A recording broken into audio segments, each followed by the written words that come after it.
Now to my political panel. Joining me tonight, the Fin Review senior correspondent Aaron Patrick and Sky News contributor Gemma Tognini. Welcome to you both for the final show of the year. Thank you very much. Good evening, Great Sharri. to be here, Sharri.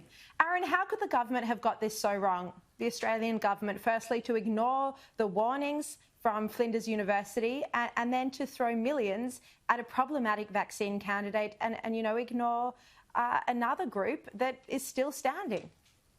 Well, this is truly bizarre, Sharri.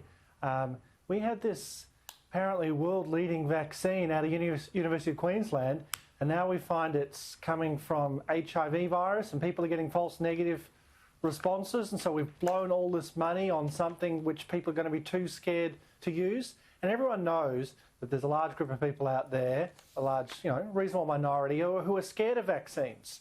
And if you told them it came from the HIV, clearly your number of people who'd be prepared to take it would be much lower than otherwise. So this whole thing is really inexplicable. And Gemma, that's already the concern, that this is going to cause, a not insubstantial group of anti-vaxxers. It'll give them more fuel. It'll make even potentially ordinary people worried about getting the vaccine, and there's concerns that they're not going to get it. We can't return to normal life in Australia or elsewhere in the world. When I say normal life, international travel, connecting to the rest of the world, unless there is a widespread rollout of a vaccine.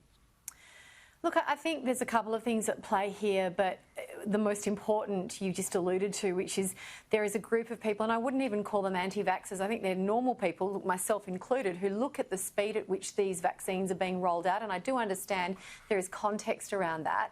But it is causing people who have what I believe are reasonable concerns to perhaps be more reticent than they already are when you read about these sorts of things. And certainly hearing the interview that you just did, it doesn't make sense that the government backed that horse, backed only one horse. And around the world, it seems the rest of the world is recognising Australian expertise and running with it, whereas we're sort of ignoring it, whether it's treatment, whether it's rapid testing and now a vaccine development. It is quite odd. No, it is really very strange, very unfair. It does seem to have been this long-established relationship, cosy relationship that Nikolai Petrovsky has spoken about before between the federal government and CSL and the University of Queensland, and it has meant that other scientists, other parts of the scientific community have missed out on funding. So, look, we'll see where that all goes.